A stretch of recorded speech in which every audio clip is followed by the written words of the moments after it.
The morning sun cast long shadows across the drawing room of Townshend Manor, illuminating dust motes that danced in the still air like tiny prisoners seeking escape. Barbara Townshend sat perfectly poised on the settee, her hands folded in her lap, her emerald eyes fixed on the Persian carpet beneath her feet. She had learned in these 2 years since her father's remarriage that stillness was survival, that invisibility, though impossible for someone of her striking appearance, was the closest thing to safety she could achieve. "You will not attend the Worthington ball this evening," Celine announced, sweeping into the room with the practiced grace of a woman who had studied every movement before a mirror. The Viscountess wore a gown of deep burgundy silk, cut in the latest fashion from London, her dark hair arranged in elaborate coils that must have taken her maid hours to perfect. She was beautiful, Barbara acknowledged silently. Beautiful in the way a porcelain doll is beautiful, cold and perfect and utterly hollow. "But father said," Barbara began, her voice barely above a whisper.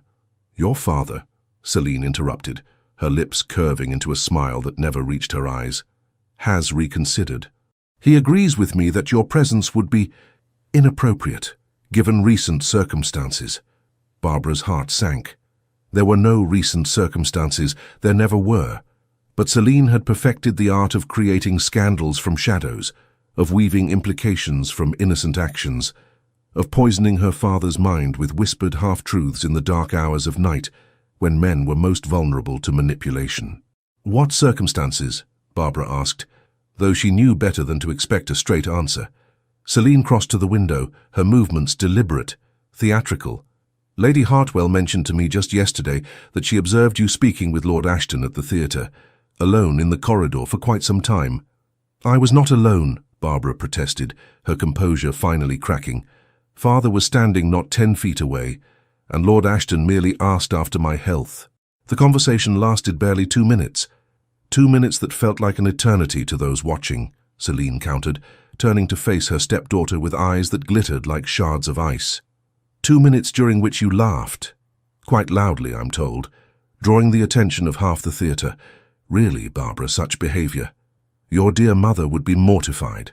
The mention of her mother struck like a physical blow. Barbara felt tears prick her eyes, but refused to let them fall. She would not give Celine that satisfaction.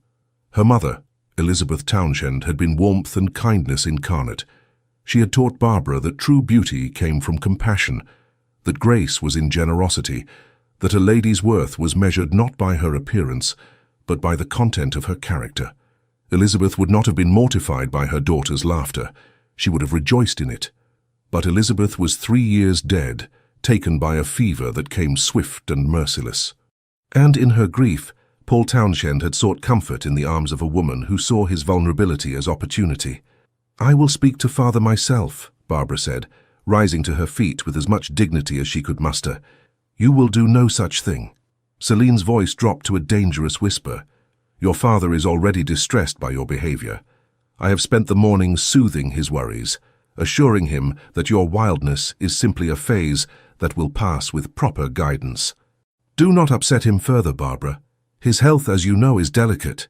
It was a lie.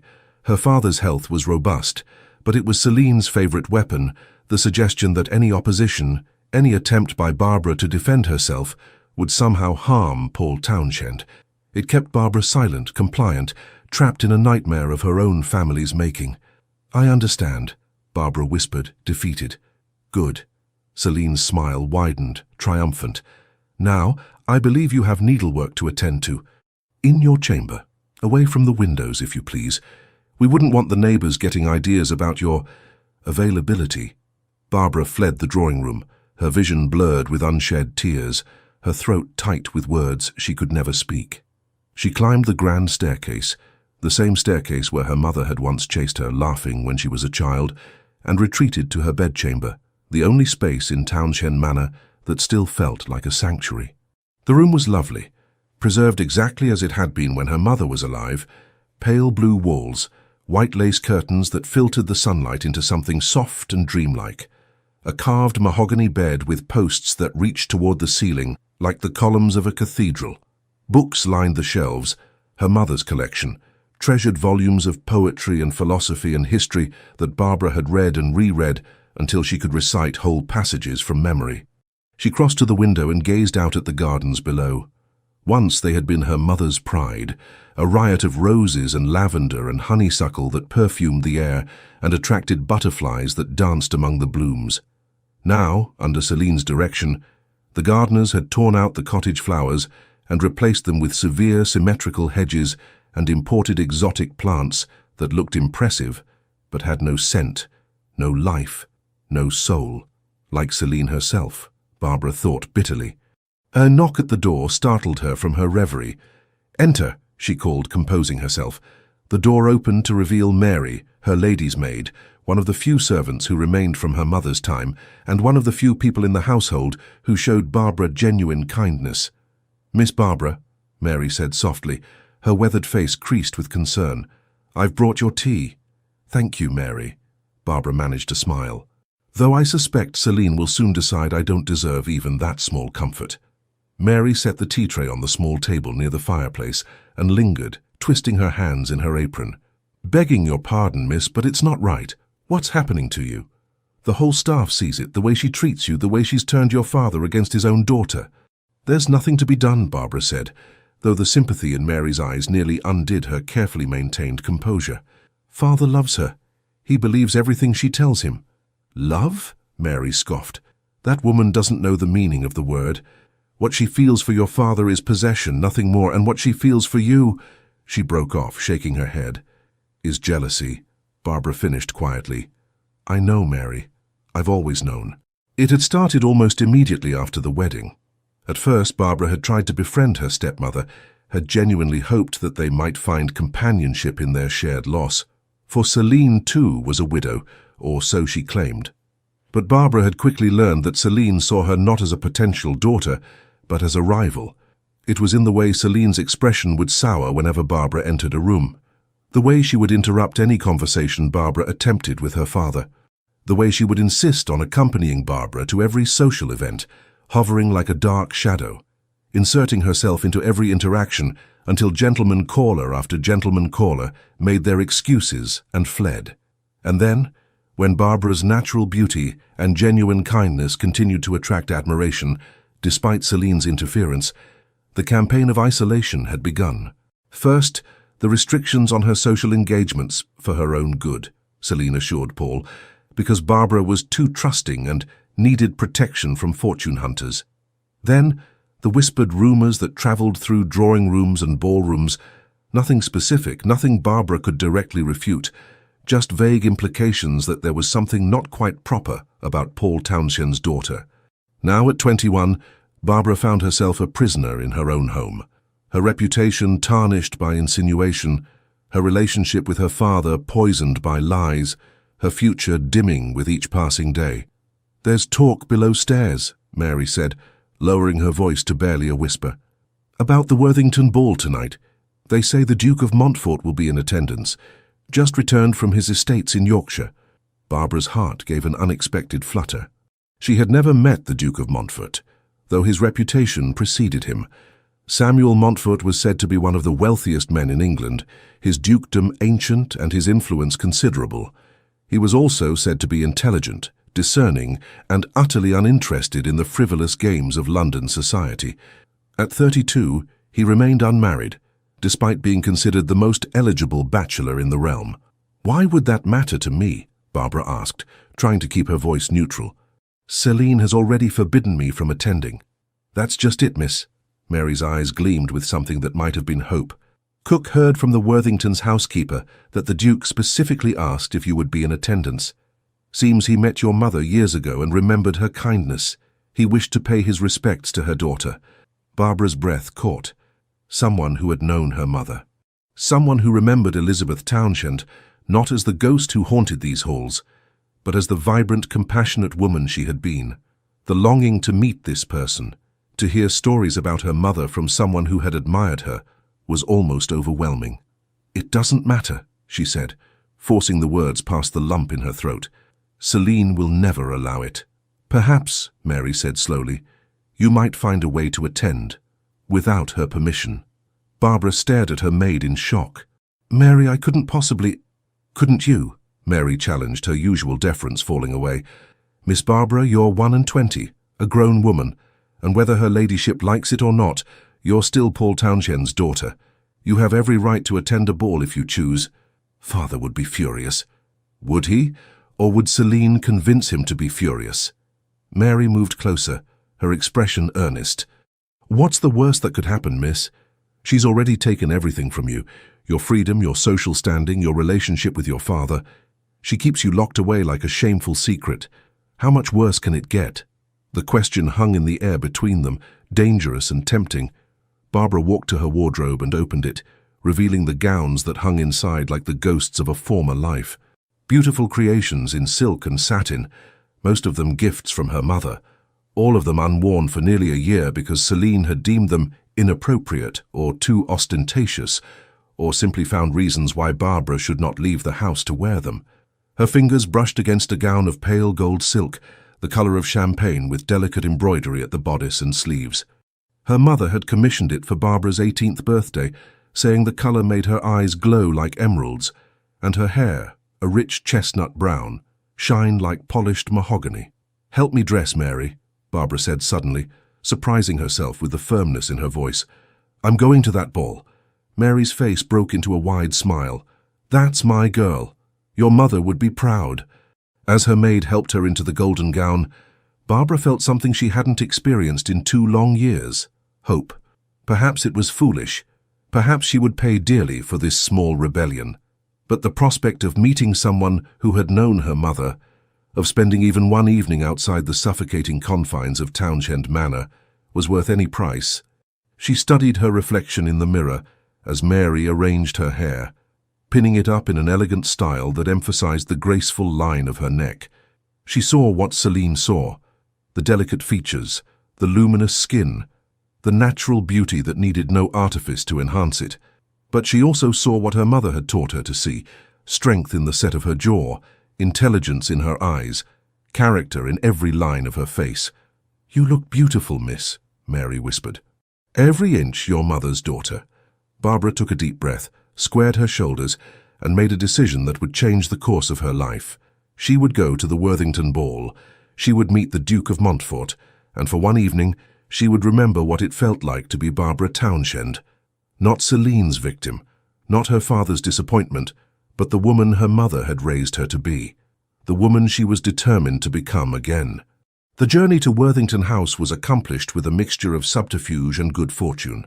Celine and Paul had left for the ball an hour earlier, Celine resplendent in emerald silk that must have cost a small fortune, Paul looking vaguely uncomfortable in his formal attire. Barbara had waited, her heart pounding, until their carriage disappeared down the drive before slipping out through the servants' entrance. Mary had arranged for a modest carriage, paid for with coins Barbara had saved from her small allowance, and now Barbara sat in the darkness, watching the London streets pass by her window, alternating between exhilaration and terror at what she was about to do. Worthington House blazed with light, every window glowing golden against the night sky. Music drifted on the evening air, a waltz, played by what must be a full orchestra. Carriages lined the street, footmen and drivers waiting patiently while inside. The cream of London society danced and laughed and played their eternal games of status and matrimony. Barbara's hands trembled as she descended from her carriage.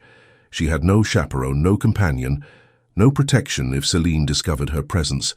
She was entirely alone, armed only with her courage and the memory of her mother's voice, telling her that she deserved happiness, deserved freedom, deserved to live.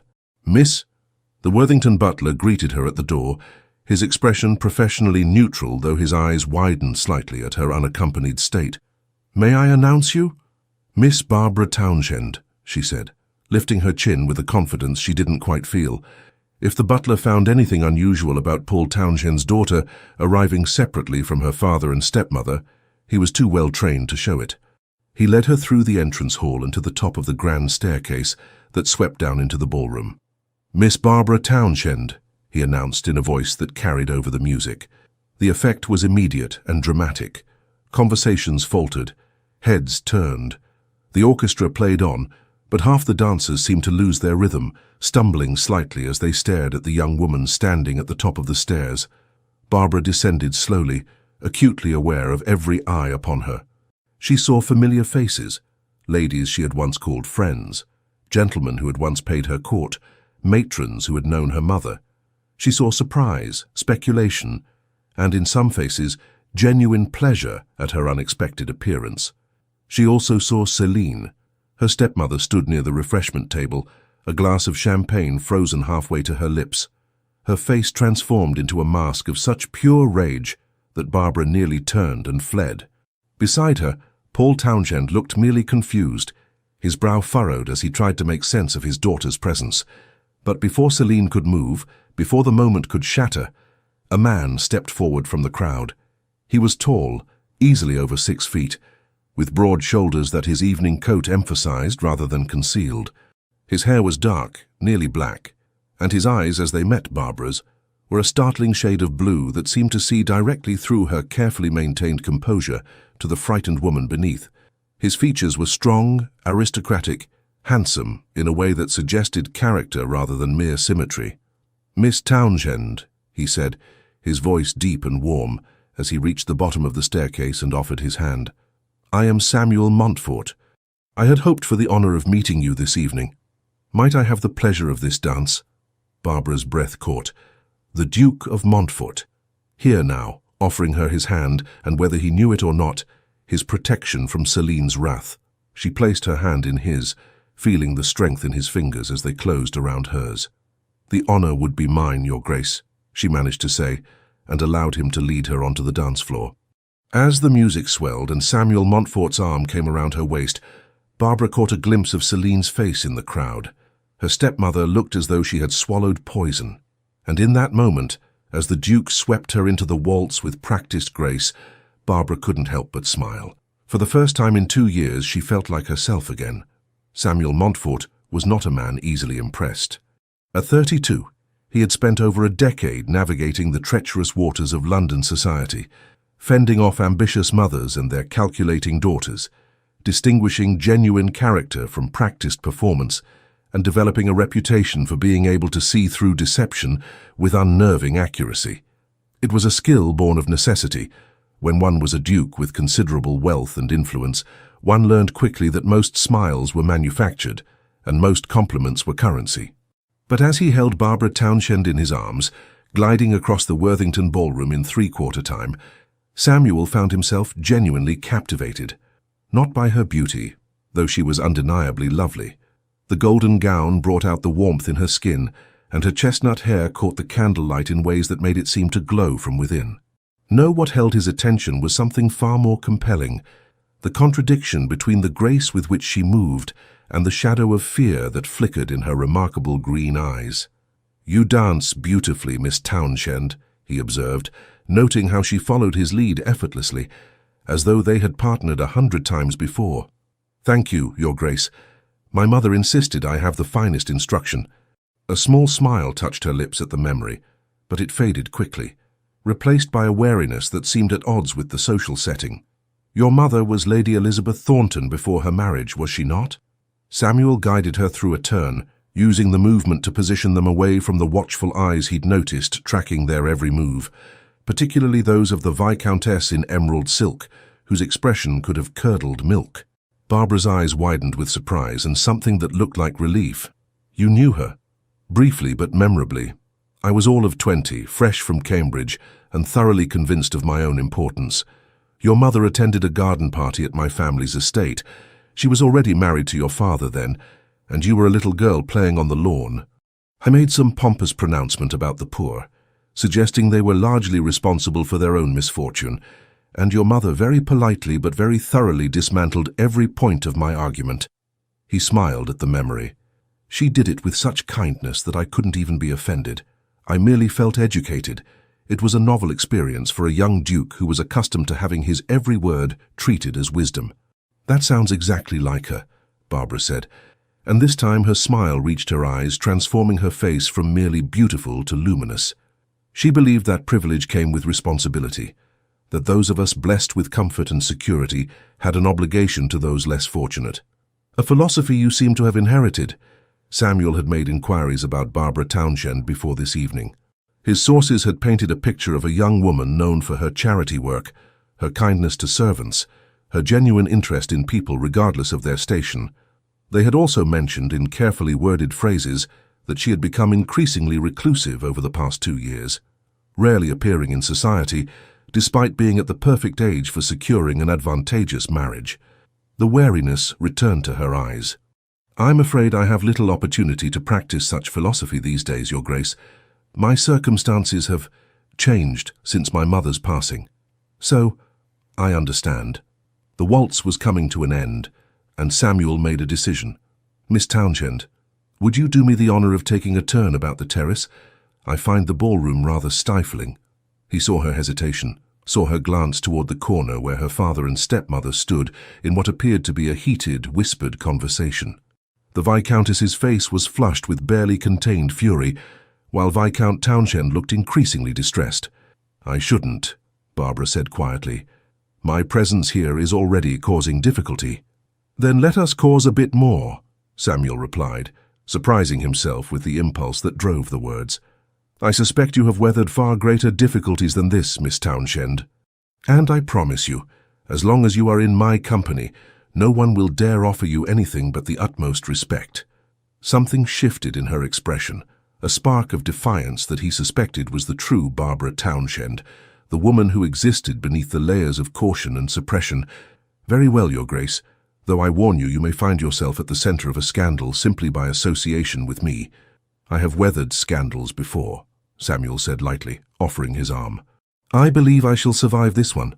They moved through the crowd toward the terrace doors, and Samuel was acutely aware of the whispers that followed in their wake. The Duke of Montfort, showing marked attention to Barbara Townshend, the Viscount's mysterious daughter who had virtually disappeared from society. It would be the talk of every drawing room in London by tomorrow afternoon.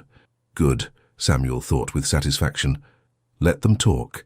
The terrace was blessedly cool after the heat of the ballroom, the night air carrying the scent of roses from the gardens below.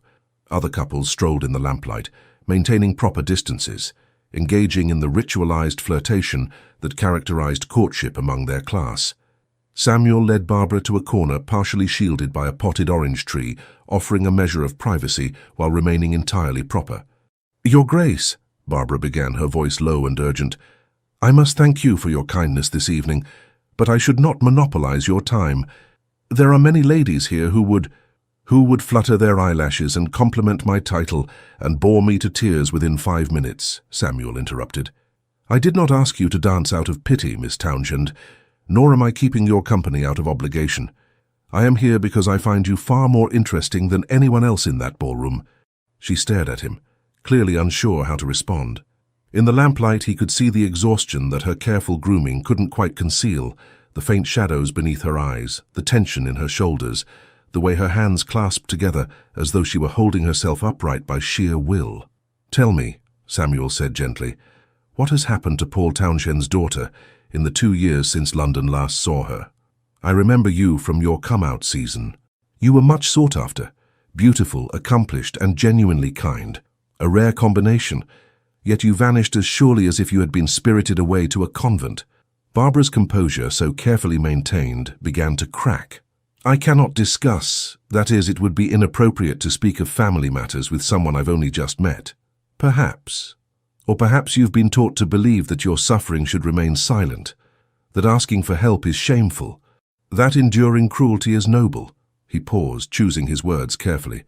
"I may not know you well, Miss Townshend, but I know the woman who raised you. Lady Elizabeth would never have wanted her daughter to suffer in silence." A tear escaped down Barbara's cheek before she could stop it. She turned away quickly, her hand rising to dash it away, but Samuel had already seen it, and the wall of reserve finally crumbled. "She hates me," Barbara whispered, the words tumbling out as though a dam had broken. "My stepmother. She hates me because men look at me, because people remember my mother fondly and compare us, because I exist and she wishes I did not." "Celine Townshend," Samuel said, the name tasting bitter on his tongue. He had made a point of observing the Viscountess this evening. He had seen how her eyes tracked Barbara with an intensity that suggested obsession rather than concern. He had noted the way she positioned herself between her stepdaughter and potential admirers. He had recognized with the clarity of someone who had studied human nature extensively that Celine's feelings toward Barbara went beyond mere dislike into something far darker. She has convinced my father that I am wild, improper, a source of shame to the family, Barbara continued, her words coming faster now, as though she feared if she stopped, she would never find the courage to speak again. She manipulates every situation to make me appear in the worst possible light. If I speak to a gentleman, I am flirting shamelessly. If I smile at a servant, I am being inappropriately familiar. If I express any opinion, I am being willful and disobedient. And your father believes these accusations. He believes everything she tells him. The pain in Barbara's voice was palpable. He loved my mother desperately. When she died, something broke in him. He was drowning in grief, and Celine presented herself as salvation. She was attentive, sympathetic, seemingly devoted to easing his pain. By the time he realized, if he has realized, that her devotion is to his title and wealth rather than to him, it was too late. He had already married her. And you were left to bear the consequences of his mistake. Barbara met his eyes, and in her gaze Samuel saw not just pain, but steel, a core of strength that had been tested and had not broken. I should not be telling you this. You must think me terribly improper, speaking so frankly about family matters to a stranger. I think you brave, Samuel corrected, and I think you have borne far more than any young woman should have to endure alone. He paused, considering his next words carefully. What he was about to say went beyond the bounds of propriety, beyond the careful social dance that governed interactions between unmarried men and women of their station. But propriety had failed Barbara Townshend. Convention had imprisoned her. Perhaps what she needed was someone willing to break the rules on her behalf. Miss Townshend, he said, his voice firm with decision, I would like to call upon you. Properly, formally, with your father's permission and your stepmother's knowledge. I would like to court you if you are amenable. Barbara's mouth fell open in shock. Your Grace, I cannot possibly. That is, you don't know me. We've only just met. And Celine would never. Celine Townshend does not dictate my choices, Samuel said, his tone hardening, nor should she dictate yours. As for knowing you, I know enough. I know you are Elizabeth Thornton's daughter, raised with kindness and intelligence. I know you have survived 2 years of systematic cruelty without losing your compassion. I've heard how you treat the servants, how you continue charitable works whenever you are permitted. I know you are brave enough to defy your stepmother's orders to attend this ball, which suggests a spirit that refuses to be completely crushed. That is enough for me to wish to know more. But why? Barbara's voice was barely a whisper. I have no fortune of my own. My mother's money went to my father, and Celine controls the household accounts. My reputation has been damaged by rumor and isolation. I bring you nothing but complications and a stepmother who will despise you for paying me attention. Samuel smiled, a genuine expression of warmth that transformed his typically serious features. I am a duke, Miss Townshend. I am the wealthiest man in 3 counties. I have more influence than I know what to do with, and a title that goes back 6 generations. What I don't have, and what I have searched for these past 10 years, is someone real. Someone who understands that life is more than social position and political maneuvering. Someone who sees people rather than pawns. He reached out and gently took her hand, the touch sending an unexpected warmth through him. You asked, what you bring me? You bring yourself. That is more than enough. Barbara stared at him, tears streaming freely now, her carefully constructed composure completely shattered. I don't understand. Men of your station don't. They marry for alliance, for fortune, for advantage, not for genuine regard, Samuel finished. Perhaps that's the problem with our entire society. Perhaps that's why half the marriages of the ton are miserable exercises in mutual tolerance. He squeezed her hand gently. I will not lie and claim to be in love with you, Miss Townshend. We have only just met, but I am intrigued by you. I am drawn to you. And I believe, given time and opportunity, I could come to care for you very deeply. Is that not enough foundation for courtship? It is more than I dared hope for, Barbara admitted, her voice breaking. But Celine will do everything in her power to prevent our association, Samuel agreed, which is precisely why we must act with determination. I will call upon you tomorrow afternoon. I will be unfailingly polite to your stepmother and absolutely insistent on spending time with you. If she objects, I will speak directly to your father. If he objects, I will make it clear that his objections are noted, but will not deter me. I am a duke, Miss Townshend. Your father is a viscount. The social calculus is entirely in our favor." For the first time since he'd met her, Barbara laughed, a genuine sound of surprised delight. "You make it sound so simple." "Simple? No. But achievable? Absolutely." Samuel smiled at her, feeling something unfamiliar and rather wonderful stirring in his chest. Hope, perhaps, or the beginning of something that might one day become love. "Now, let us return to the ballroom before your stepmother has an apoplectic fit, and let us make certain that everyone in London society knows that the Duke of Montfort has chosen to pay particular attention to Miss Barbara Townshend." They walked back into the ballroom together, and Samuel immediately led her into another dance. This time a country dance that required they separate and rejoin, allowing him to observe her interaction with other partners. He watched as she smiled politely at Lord Carrington, saw how she navigated the steps with innate grace, noted how other gentlemen's eyes followed her movements with admiration tinged with curiosity. He also watched Celine Townshend. The Viscountess stood rigid near the wall, her champagne glass gripped so tightly Samuel was surprised it didn't shatter. Her eyes tracked Barbara with an intensity that was almost predatory, and when the dance brought Samuel and Barbara back together, Celine's expression hardened into something that looked very much like hatred. Good, Samuel thought grimly. Let her hate. Let her rage. It changes nothing. The evening progressed, and Samuel made a point of introducing Barbara to his friends. Lord Henley, whose wife was known for her charity work, and the Marquis of Dartmoor, whose sharp wit and sharper observations made him one of Samuel's most trusted confidants. Both men and their wives were gracious to Barbara, and Samuel saw her begin to relax, to laugh more freely, to emerge from the shadow of fear that had cloaked her when she first entered the ballroom. It was nearly midnight when Viscount Townshend finally worked up the courage, or was pushed by his wife, to approach. Samuel saw him coming and positioned himself directly beside Barbara, a silent statement of allegiance. "Barbara," Townshend said, his voice strained, his face flushed with wine and discomfort. "Your stepmother tells me you arrived this evening without permission. This is highly irregular." "Father," Barbara replied, her voice steady though Samuel could feel her trembling beside him, "I received an invitation. As I am 21 and unmarried, it seemed appropriate to accept." "Without a chaperone? Without informing us of your intentions?" Townshend's eyes darted to Samuel, clearly uncertain how to proceed in the presence of a duke. "Your daughter has been in my company for the majority of the evening," Samuel interjected smoothly. "I assure you, Townshend, her reputation has been quite safe.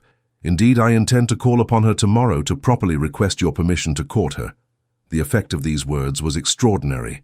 Townshend's mouth worked soundlessly, his eyes bulging slightly.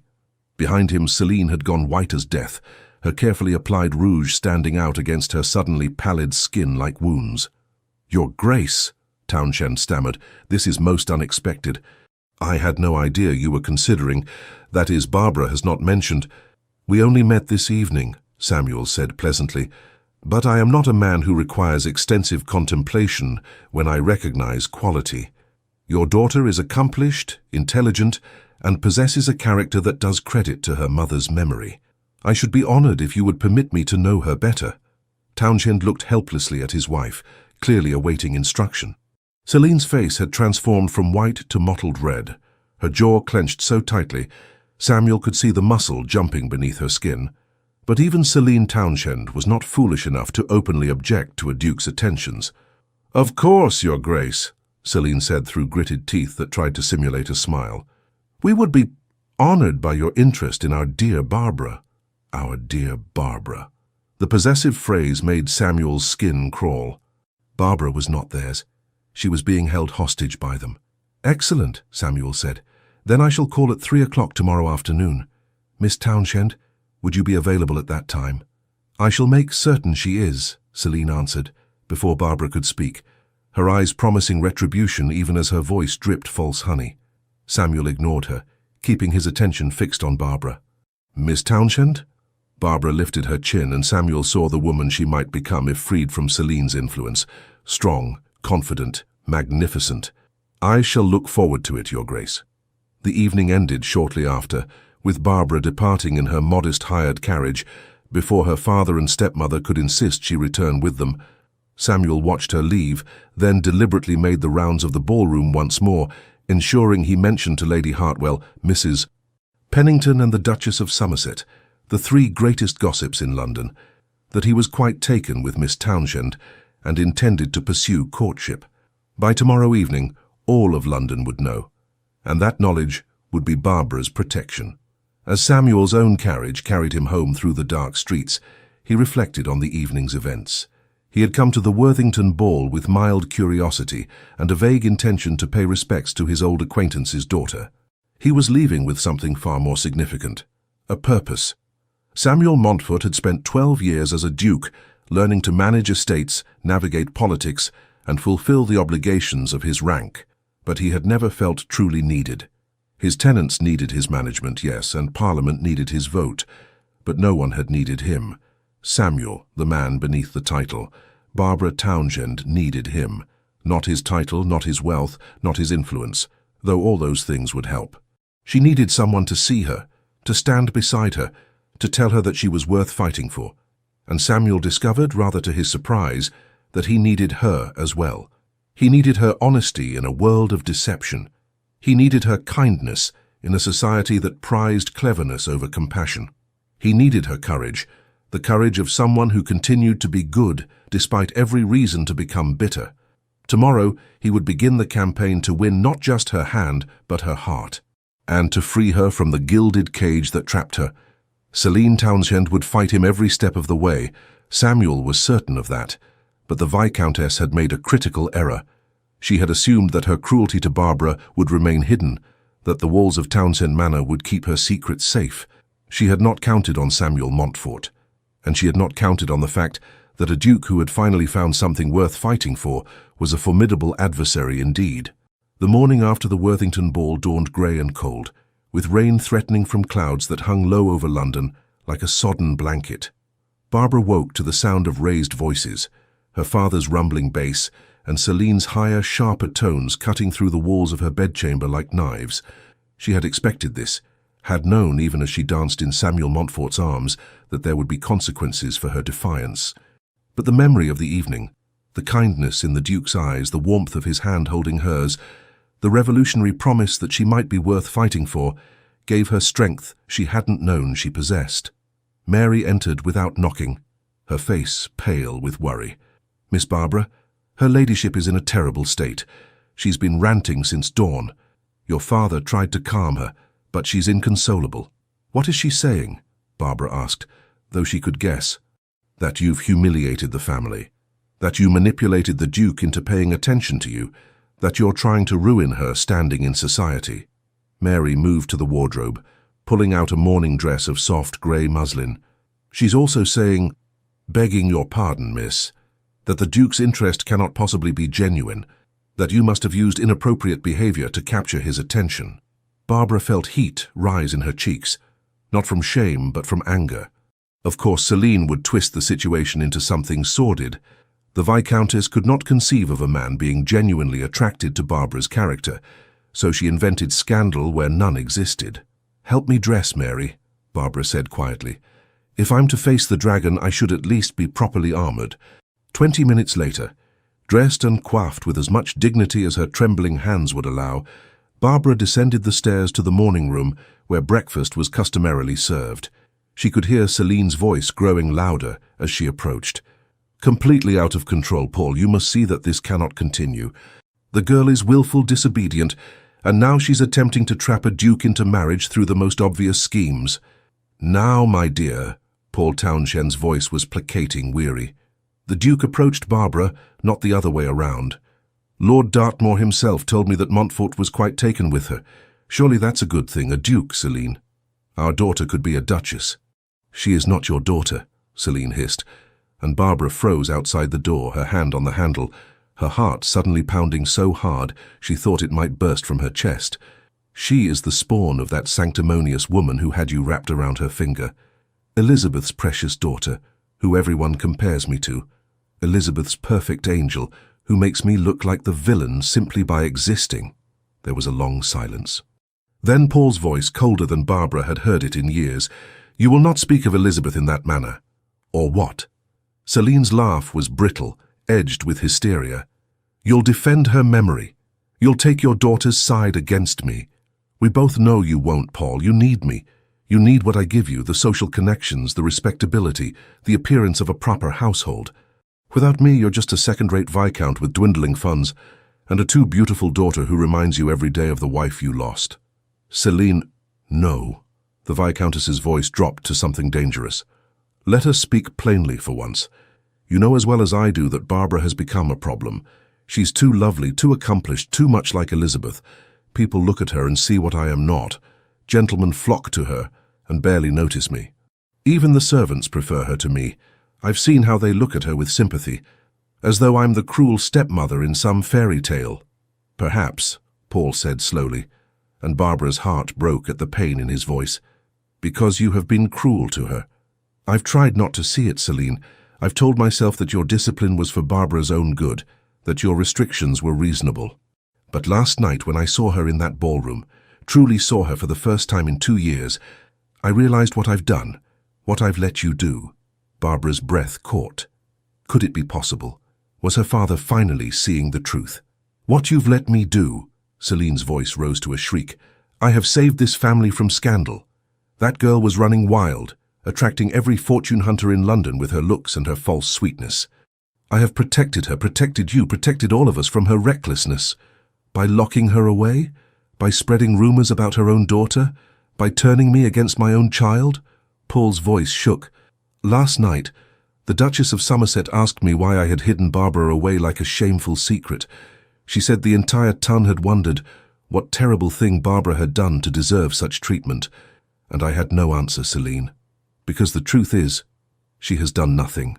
Nothing but remind you that beauty and goodness are gifts, not achievements, and that no amount of expensive gowns or strategic manipulation can manufacture what she possesses naturally." "How dare you?" Something crashed, a teacup perhaps, thrown against a wall.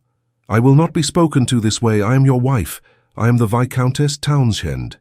And Barbara is my daughter," Paul roared, and Barbara heard what sounded like a fist striking the table.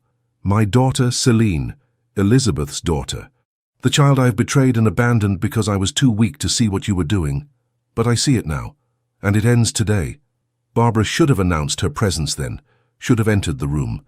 But she remained frozen, barely breathing, as her father finally stood up for her. "You're making a mistake," Celine said, her voice turning cold and calculated. "If you side with her, if you allow this courtship with Montfort to proceed, you will regret it. I have friends, Paul. Influential friends.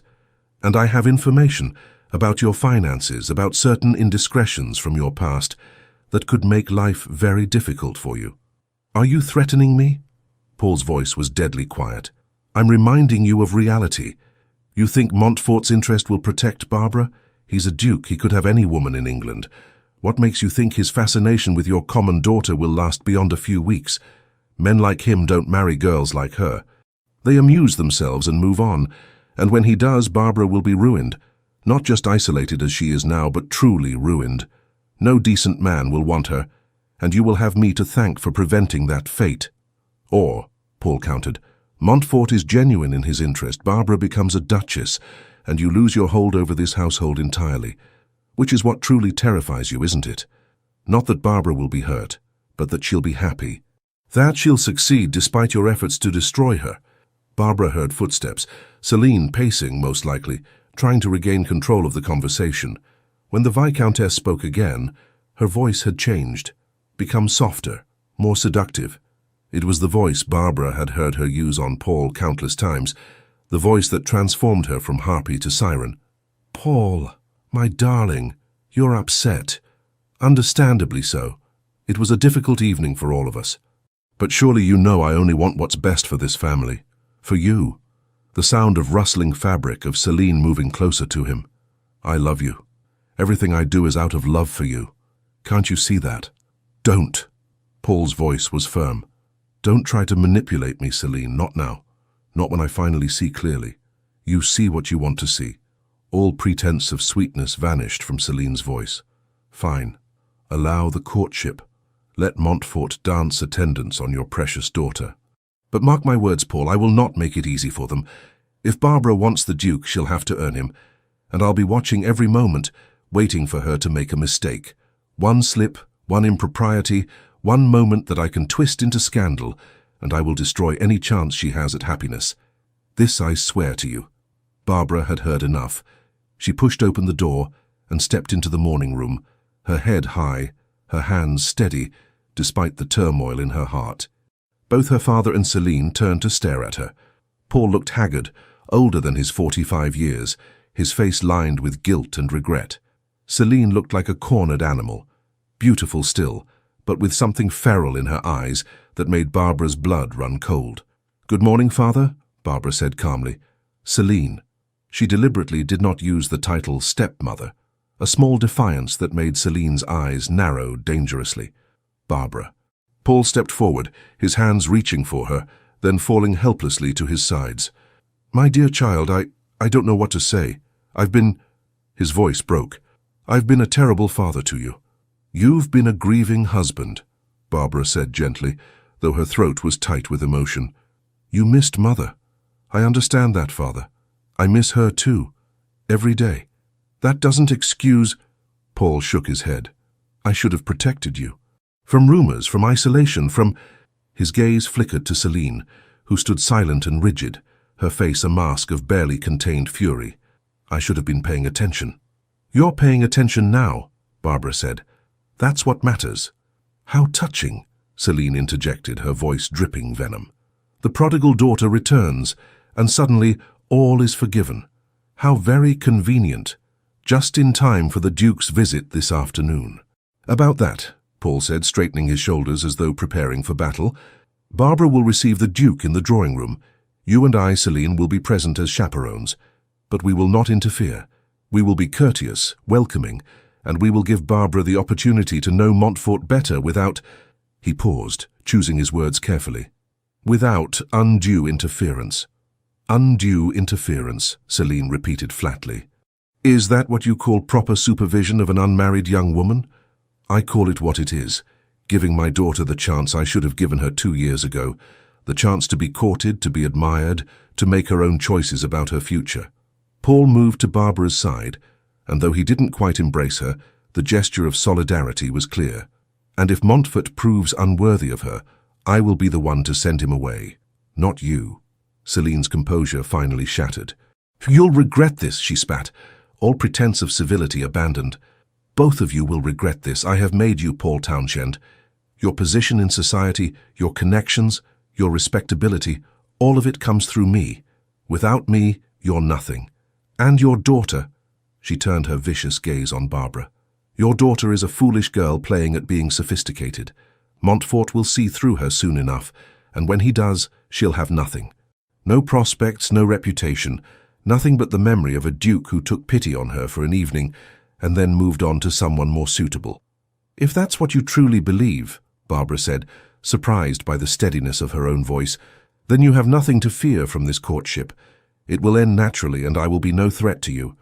"But you don't believe that," Celine hissed, stepping closer. "You think he actually cares about you. You think your pretty face and your dead mother's memory will be enough to hold a duke's attention. You're wrong. Men like Samuel Montfort marry for alliance and advantage. They don't marry the penniless daughters of minor viscounts, no matter how lovely those daughters might be." "Then let us see," Barbara replied. "If you're correct, you'll have the satisfaction of watching me fail. And if you're wrong—" She paused, allowing herself a small smile. "Then I suppose we'll all learn something about what truly matters to men of quality."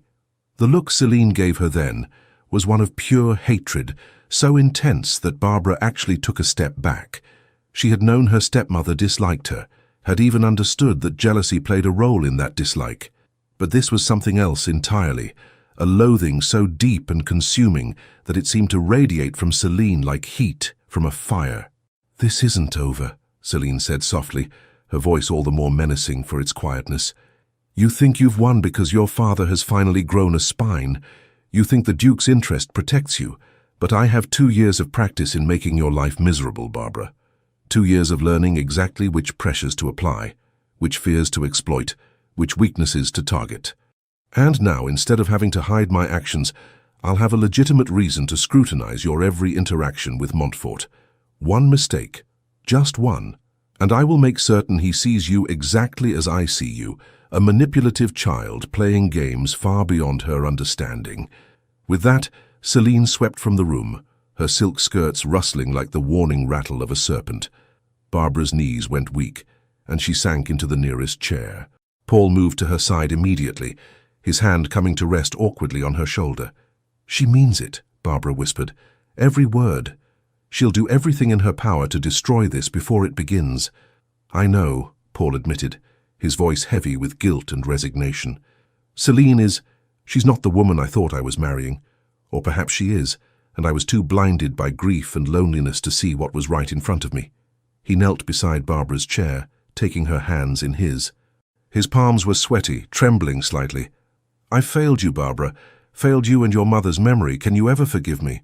Barbara looked at her father, really looked at him, and saw not the distant, disapproving figure he'd become over the past 2 years, but the man who had once spun her around his study until she was dizzy with laughter, who had taught her to ride, who had read to her every night before bed. Grief had transformed him, had made him vulnerable to Celine's manipulations, but grief had not destroyed him entirely. The man her mother had loved was still there, buried beneath guilt and poor decisions.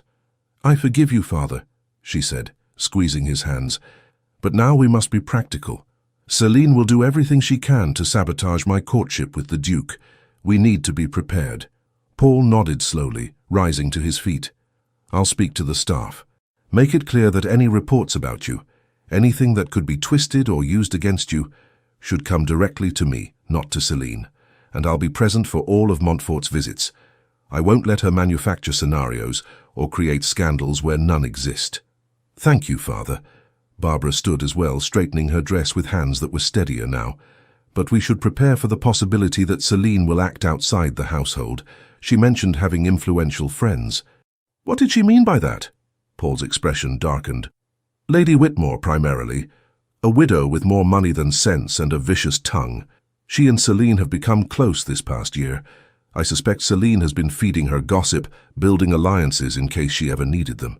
If Celine wants to spread rumors about you and Montfort, Lady Whitmore would be her primary weapon." "Then we need our own allies," Barbara mused. "The Duke introduced me to Lord and Lady Henley last night, and the Marquess of Dartmoor and his wife. Perhaps you should trust Montfort to handle his own circles," Paul suggested. "He's a duke, Barbara. His social influence far exceeds anything Celine can muster. If he's genuine in his interest, and I believe he is after speaking with several gentlemen who witnessed his attention to you, then he'll be aware of the potential for rumor and will take steps to protect your reputation." It was sound advice, and Barbara nodded. But as she excused herself to prepare for the Duke's afternoon visit, she couldn't shake the image of Celine's face in that final moment. The hatred, yes, but also something else. Determination. The Viscountess had not become the woman she was by accepting defeat gracefully. She had clawed her way from obscure widow to Viscountess Townshend through manipulation and strategic cruelty. She would not surrender her position, her influence, or her control without a fight. And Barbara, despite her brave words and her father's support, knew that she was entering a battle far more dangerous than any ballroom dance. At precisely 3 o'clock, the Duke of Montfort's carriage pulled up before Townshend Manor. Barbara watched from her bedchamber window as Samuel descended, looking every inch the aristocrat in his perfectly tailored coat and pristine cravat. But it was the expression on his face that caught her attention, determined, almost stern, as though he were preparing for combat rather than a social call. Perhaps he was.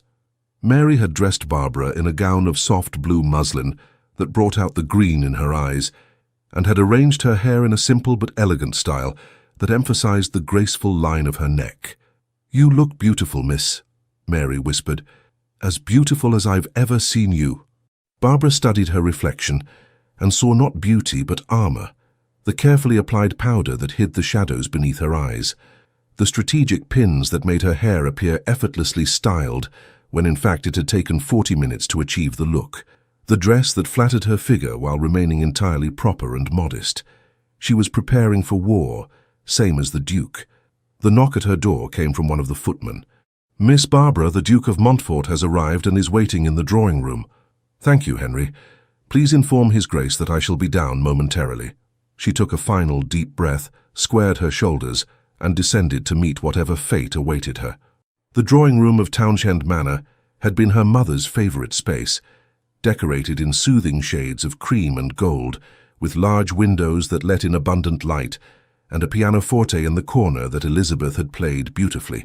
Celine had changed nothing about the room, and Barbara often wondered if her stepmother left it as it was out of respect for the dead, or because she knew that seeing her mother's space every day was a subtle form of torture. Samuel stood near the fireplace, examining a portrait of Elizabeth Townshend that hung above the mantel. He turned as Barbara entered, and his expression softened immediately. "Miss Townshend," he said, bowing, "thank you for receiving me. Your Grace, the honour is mine." Barbara curtsied, acutely aware of Celine seated in the corner, her embroidery hoop in her lap, her eyes tracking every movement. Paul stood near the window, attempting to appear casual but clearly tense. "I hope you don't mind," Samuel said, gesturing to the portrait, "but I was admiring your mother's likeness. The artist captured her kindness, I think. It's in the eyes." "Mr. Hastings painted it the year before she died," Barbara replied, moving to stand beside him. Together they gazed up at Elizabeth's face, forever frozen at 42, forever smiling that gentle smile. Mother said he made her look too saintly, that she was far more flawed than the painting suggested. But Father insisted on that version, and Mother never could deny him anything. "She was beautiful," Samuel observed, "but you have her look even more than the portrait does. The same directness in your gaze, the same hint of steel beneath the gentleness." It was an odd compliment, and Barbara glanced at him in surprise. Most men commented only on her physical resemblance to her mother.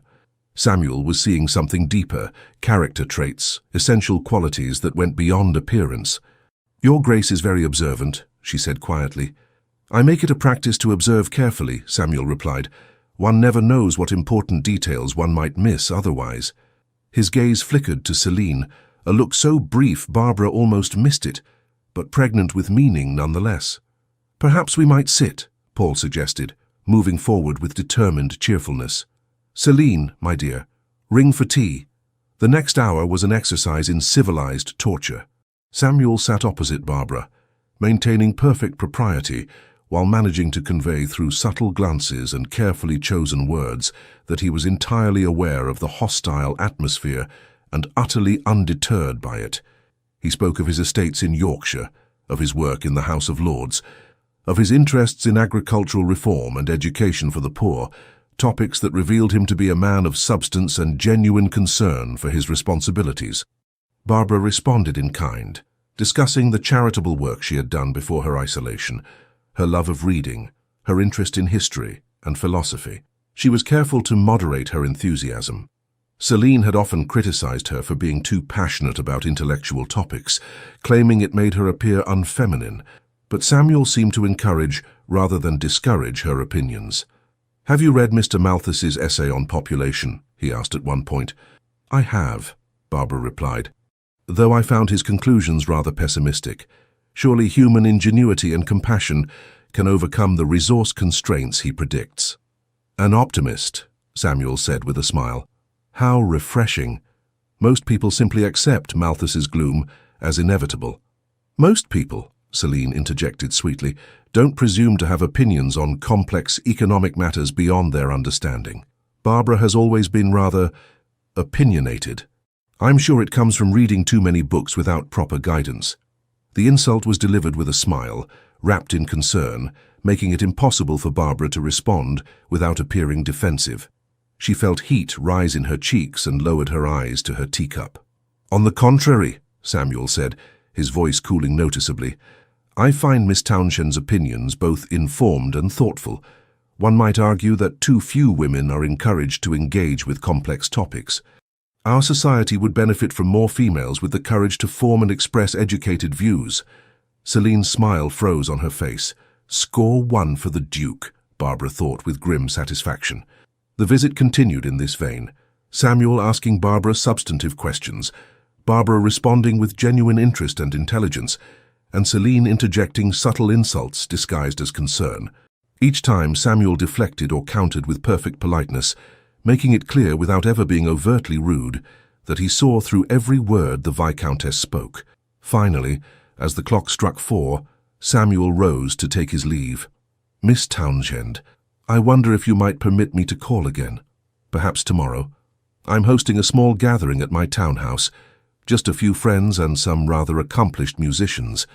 I would be honored if you and your family would attend." It was a masterstroke, an invitation to a duke's home witnessed by Paul and Celine, given publicly enough that refusing would be a direct insult. Barbara watched Celine's face transform through several expressions, fury, calculation, forced pleasantness, before settling on a smile so patently false it was almost comedic. "How gracious of you, Your Grace," Celine said. "We would be delighted to attend." "Excellent." Samuel turned to Barbara, taking her hand and bowing over it.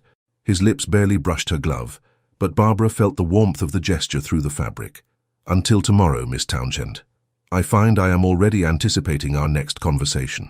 After he departed, the room fell into tense silence. Paul looked relieved. Celine looked murderous. And Barbara felt something she had not experienced in 2 long years.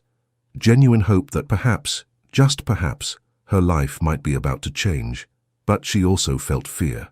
Because Celine's face as she watched the Duke's carriage disappear down the drive promised that the real battle was only beginning.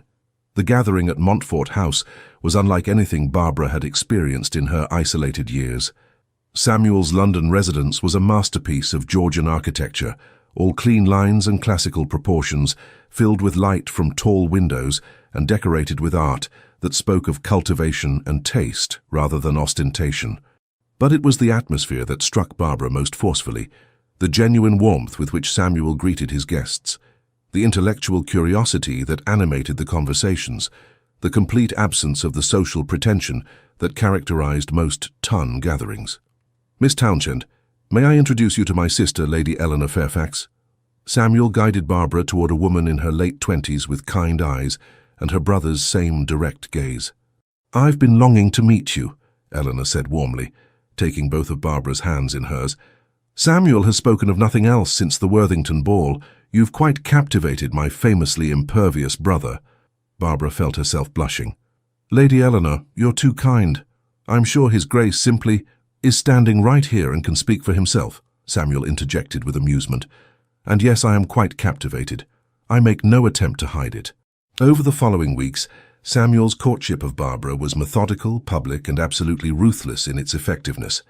He called upon her at Townshend Manor 3 times a week, always bringing small gifts, a book he thought she'd enjoy, flowers for her sitting room, sheet music for the pianoforte. He invited her and her family to dinners, concerts, and gallery exhibitions, always ensuring they were seen together by the most influential members of society. More importantly, he talked with her, not at her as so many men did, but with her, asking her opinions, challenging her ideas, treating her intelligence as an asset rather than an oddity.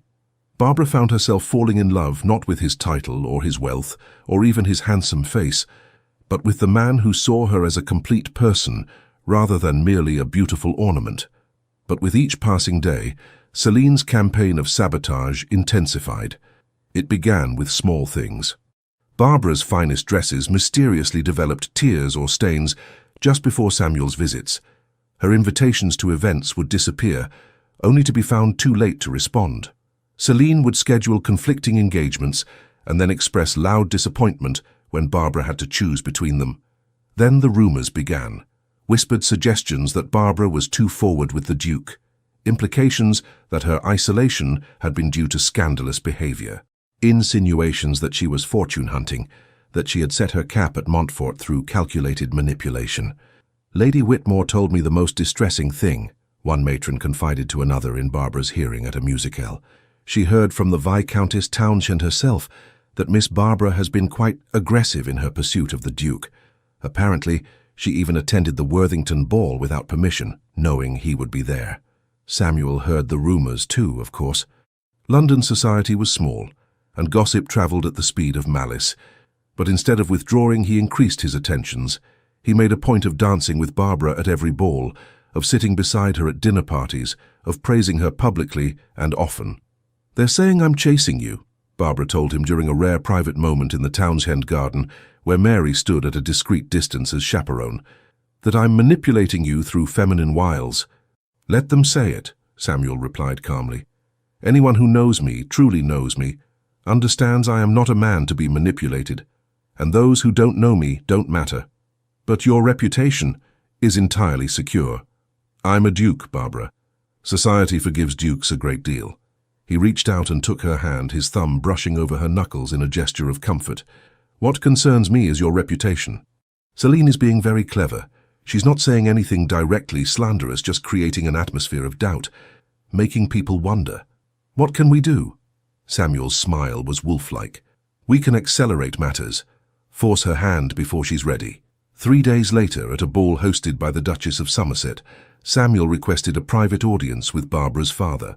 Paul, who had grown increasingly aware of his wife's machinations and increasingly ashamed of his complicity in Barbara's suffering, agreed immediately.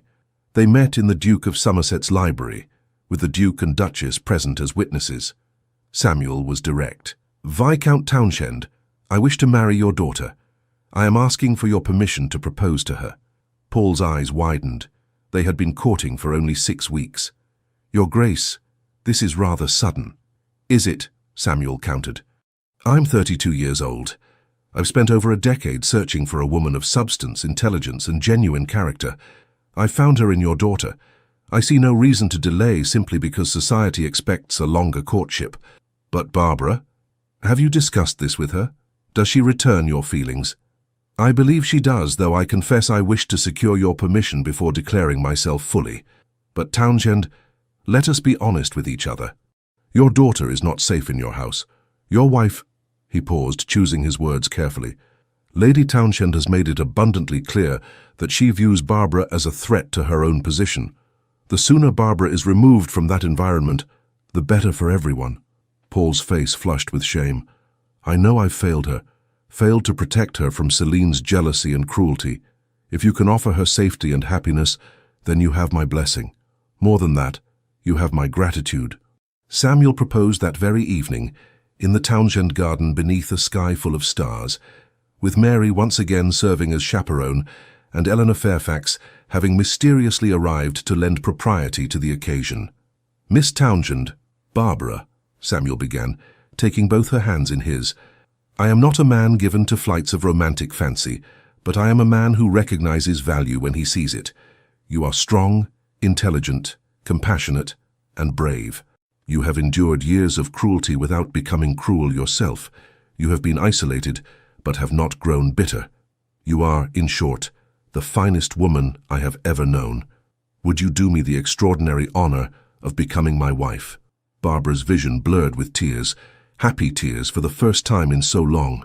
"Yes," she whispered. "Oh yes, Samuel. 1,000 times yes." He slipped a ring onto her finger, an emerald surrounded by diamonds, the stone the exact shade of her eyes. And then, propriety be hanged, he kissed her. It was Barbara's first kiss, and it was everything she had dreamed a kiss could be, tender and passionate, gentle and claiming, full of promise for the future they would build together. When they broke apart, Eleanor was beaming, Mary was crying openly, and Barbara felt as though she might float away with sheer joy. But they all knew the hardest part was yet to come, telling Celine. The confrontation happened the next morning in the drawing room of Townshend Manor. Samuel had insisted on being present, and Paul, in a rare display of backbone, had agreed. They faced Celine together, father, daughter, and duke, while the Viscountess stood alone, her face a mask of barely controlled rage. "You cannot be serious," Celine said, her voice dangerously quiet. "You've known each other barely 2 months."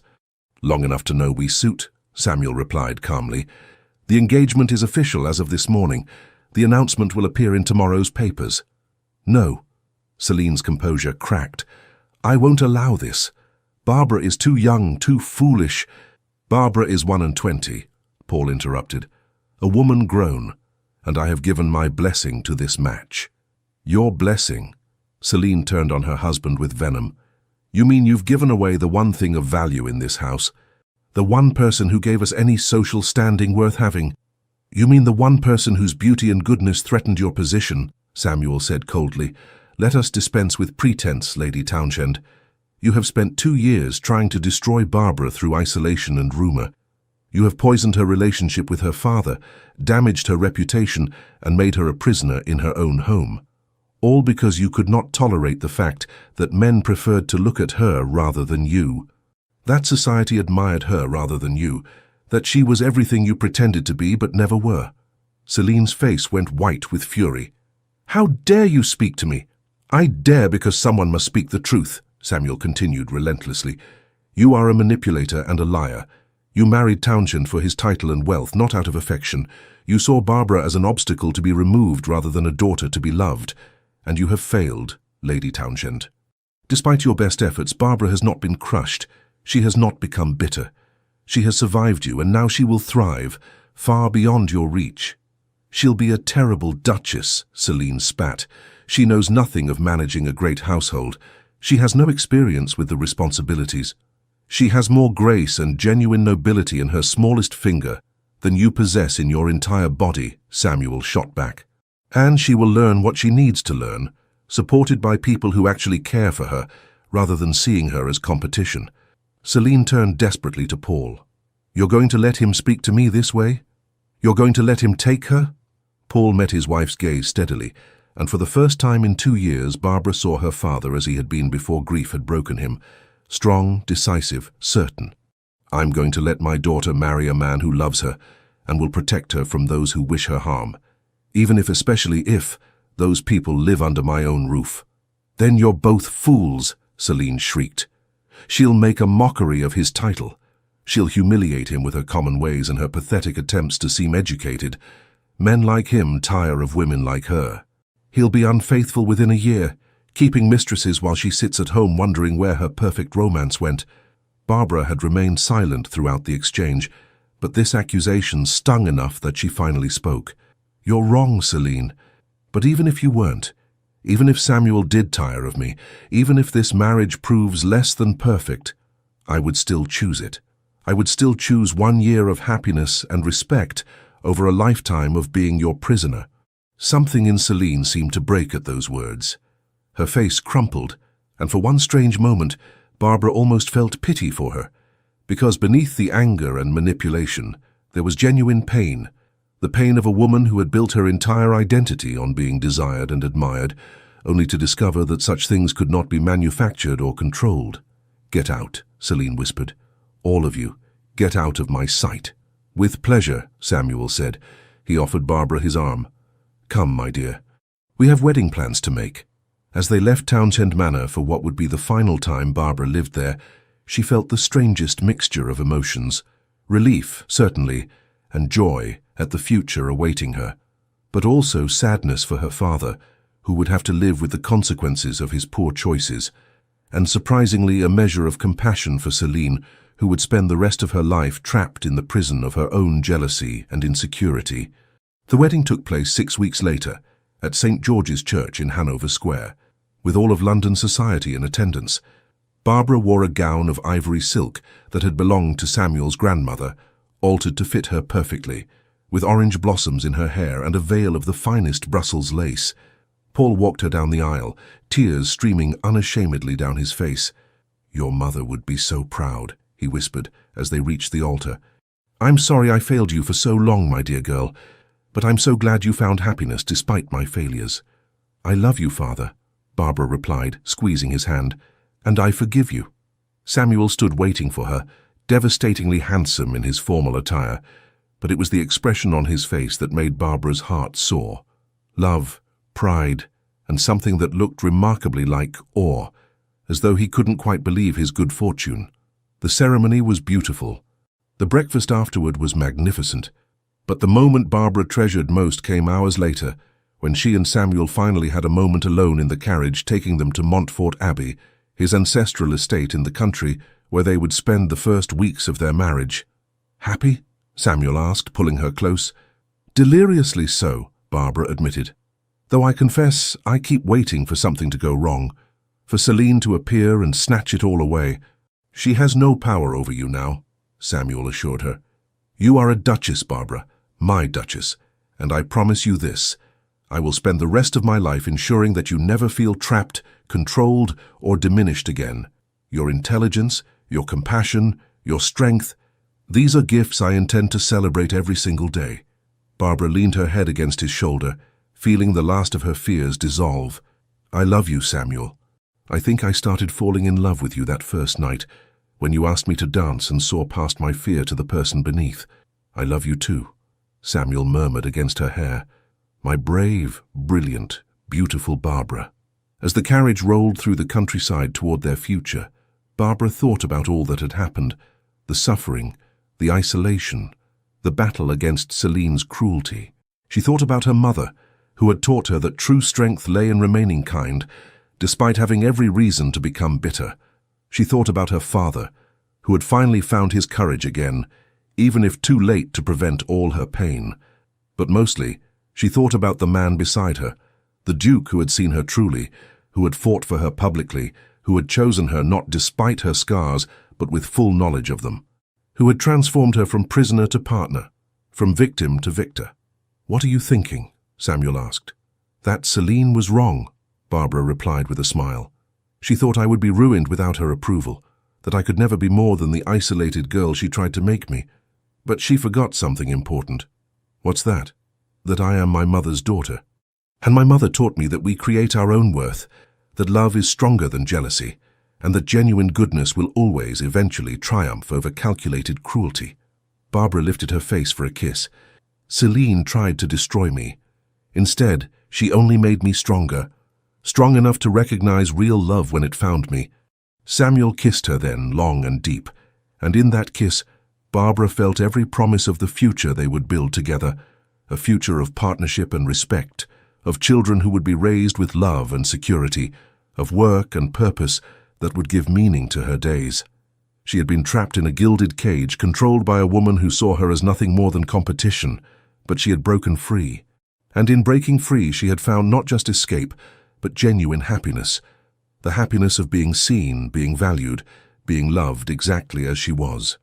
The carriage rolled on through the summer twilight, carrying the Duke and Duchess of Montfort toward home, toward life, toward a love that would last long after the last echoes of Celine's jealousy had faded into nothing. 3 years later, the gardens of Montfort Abbey were in full bloom, roses and lavender and honeysuckle, creating a tapestry of colour and scent that reminded Barbara powerfully of her mother's beloved gardens at Townshend Manor.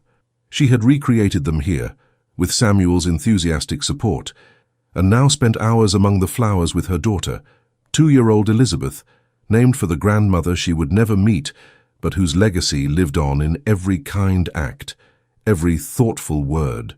"Mama!" Little Elizabeth toddled toward her, clutching a slightly crushed daisy. "Pretty, very pretty, darling," Barbara agreed, scooping up her daughter and spinning her around until she shrieked with laughter. Samuel appeared on the terrace, their infant son cradled in his arms. "There are my girls," he called with a smile. "And here is your brother, who has just woken up and is demanding his mother quite insistently." Barbara carried Elizabeth back to the terrace and traded her for the baby. Paul Samuel Montfort, named for both grandfathers, currently making imperious noises that suggested feeding time had arrived. She settled into a chair to nurse him, Elizabeth climbing into Samuel's lap. And for a moment they were simply a family, content in each other's presence. "I had a letter from Father this morning," Barbara said as Paul Samuel nursed contentedly. "He's finally taken the step he's been contemplating. He's filing for separation from Celine." Samuel's eyebrows rose. "After all this time? What prompted it?" Apparently, Celine made the mistake of directing her venom toward someone with more power than she anticipated, the Dowager Duchess of Marlborough. She spread some rumor about the Duchess's granddaughter, and Her Grace responded by cutting Celine entirely from society. Without social standing, Celine's hold over Father finally broke. Barbara's expression turned thoughtful. "He says he plans to retire to the country, away from London and all its memories. He wants to know if he might visit, to meet his grandchildren properly." "What do you want?" Samuel asked. Knowing her history made this a complicated question. Barbara looked at her children, her daughter playing with her father's watch fob, her son nursing peacefully, both of them the very picture of security and love. "I want him to know them," she decided. "He made terrible mistakes, but he was also my mother's great love, and in the end he tried to make amends. That has to count for something." "Then he's welcome here," Samuel said firmly, "with one condition. Celine is never to set foot on Montfort property. Not now, not ever." "Agreed," Barbara said with feeling. They had heard little of Celine since the wedding. Cut off from the social connections she had cultivated so carefully, facing separation from a husband who finally saw her clearly, the former Viscountess had retreated to a small estate Paul had provided. More than she deserved, Barbara thought, but enough to keep her housed and fed. Gossip suggested Celine spent her days in bitter isolation, seeing no one, mourning the life and status she had lost through her own cruelty. Barbara felt no satisfaction in her stepmother's downfall, but neither did she feel guilt. Celine had made her choices. She had chosen jealousy over compassion, cruelty over kindness, control over love, and those choices had consequences. "Do you ever think about what your life would have been like if we hadn't met?" Samuel asked, watching her with that penetrating gaze that still made her heart flutter. "Sometimes," Barbara admitted. "I think I would have survived. I'm my mother's daughter, after all. But I wouldn't have thrived, I wouldn't have this." She gestured to encompass their children, their home, their life together. "I wouldn't have known that love could be partnership, that marriage could be based on genuine regard and respect rather than convenience or control." "I think about it too," Samuel confessed, "about what my life would have been without you. I would have continued as I was, managing my estates competently, voting conscientiously in Parliament, fulfilling all my ducal obligations with perfect correctness. But I would have been lonely, Barbara, surrounded by people, but fundamentally alone. You showed me what it means to be truly seen by another person, to be loved not for what I can provide, but for who I am." Paul Samuel had finished nursing and was making sleepy baby sounds. Barbara lifted him to her shoulder, patting his back gently until he burped with great satisfaction. Elizabeth had fallen asleep in Samuel's lap, her small hand still clutching his watch fob. "We should get them inside for proper naps," Barbara said softly, not wanting to break the spell of the moment but aware that children's needs waited for no one. As they carried their sleeping children into the house, Barbara caught sight of her reflection in the entrance hall mirror. No longer the frightened girl who had climbed the Worthington staircase 3 years ago, but a woman confident in herself and her worth, the Duchess of Montfort, a wife, a mother, a person who had been tested by jealousy and cruelty, but had emerged stronger, kinder, more certain of what truly mattered. She thought of Celine sometimes, in the way one might think of a storm that had passed, with relief at having survived it, but without the anger that once would have consumed her. Celine had been her great trial, but also, in a strange way, her great teacher. She had learned through her stepmother's cruelty exactly what kind of person she didn't want to become. She had learned that beauty without kindness was empty, that social standing without integrity was meaningless. That control motivated by fear ultimately controlled no one but oneself. Most importantly, she had learned that love, real love, saw past surfaces to souls, that the right person would value her for her strength, her intelligence, her compassion, rather than merely her appearance. And she had found that person in Samuel, who loved her not despite her scars, but with full knowledge of them. That evening, after the children were properly asleep in the nursery, Barbara and Samuel walked through their gardens as the sun set, painting the sky in shades of gold and rose. "Happy?" Samuel asked, as he had asked her so many times over the past 3 years. "Deliriously so," Barbara replied, as she always did.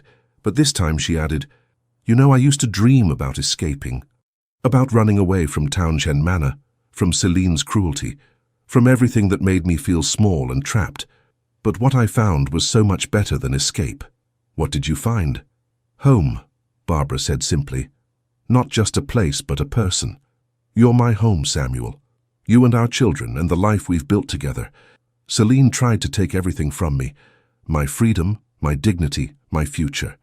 But she couldn't take the person I was inside, and that person found you." Samuel pulled her close, and they stood together in the fading light, breathing in the scent of roses and honeysuckle, listening to the evening song of birds, wholly content in the knowledge that they had found what so many searched for and never discovered. A love built not on passion alone but on genuine partnership, deep respect, and the certain knowledge that they were better together than either could ever be apart. In London, Celine Townshend sat alone in her reduced circumstances, nursing her bitterness and her regrets.